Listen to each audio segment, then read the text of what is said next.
डिम्पल कपाड़िया आज भी उतनी ही सुंदर और दिलकश है जितनी अपने जमाने में थी। अपनी पहली फिल्म आने से पहले ही वो फेमस हो गई थी और शादीशुदा भी। 14 साल की डिम्पल को राज कपूर ने ढूंढा था। दरअसल राज कपूर एक फ्रेश चेहरा चाहते थे जिसे वो अपने बेटे ऋषि के साथ फिल्म बॉबी में लॉन्च कर सके।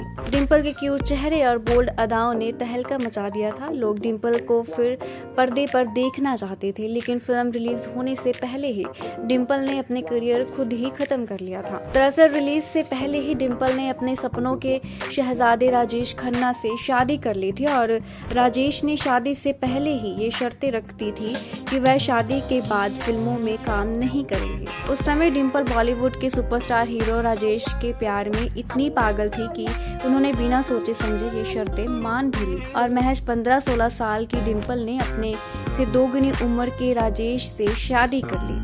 लेकिन जल्द ही डिम्पल को अपनी गलती का एहसास भी हो गया और कुछ सालों बाद ही दोनों की राहें अलग हो गईं। हालांकि वह 2 बेटियों की मां बन चुकी थी। अपने एक इंटरव्यू में डिम्पल ने कहा, हम दोनों एक दूसरे से अलग थे। मुझे लगता है शायद मैं बहुत छोटी थी ये समझने के लिए कि वह कैसे हैं। मैं उनके स्टार व्यवहार को बिल्कुल समझ नहीं पाई। अलग होने के बाद डिम्पल ने फिर फिल्मी दुनिया में वापसी की और एक नहीं कई बेहतरीन फिल्मों में काम किया।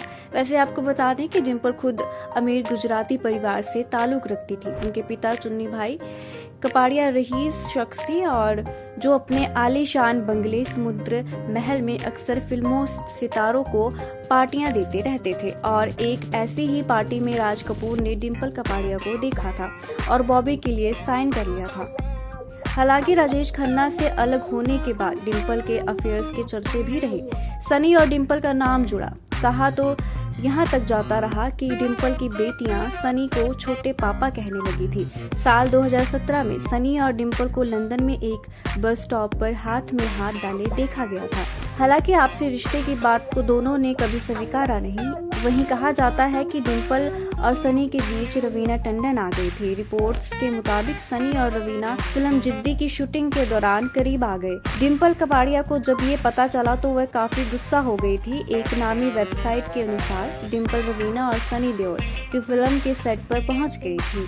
सेट पर सनी और रवीना को बातें करता देख डिम्पल का पारा चढ़ गया। डिम्पल कपाड़िया ने रवीना को थप्पड़ जड़ दिया था। इसके बाद दोनों में धीरे धीरे दूरियां आनी शुरू हो गई क्योंकि सनी भी अपनी शादी तोड़ना नहीं चाहते थे। राजेश खन्ना और डिम्पल अलग जरूर रहते थे, लेकिन दोनों ने एक दूसरे का साथ हर दम दिया। साल 1992 में जब राजेश खन्ना चुनाव लड़ रहे थे तब डिम्पल ने उनके लिए कैंपेन भी किया था और तो और राजेश खन्ना के आखिरी वक्त में भी डिम्पल उनके साथ रही। राजेश खन्ना का 18 जुलाई 2012 को मुंबई में उनके बंगले आशीर्वाद में निधन हो गया था। एक्टिंग के अलावा डिम्पल साइड बिजनेस भी करती हैं। अगर आप नहीं जानते तो बता दें कि डिम्पल अपनी अरोमा कैंडल बनाने का बिजनेस करती हैं। उनका ये बिजनेस भी इंडस्ट्री में काफी फेमस है। ऐसे ही और वीडियोस के लिए आप नारी के पेज को YouTube पर सब्सक्राइब, फेसबुक पर लाइक और इंस्टा पर फॉलो करना ना भूलें।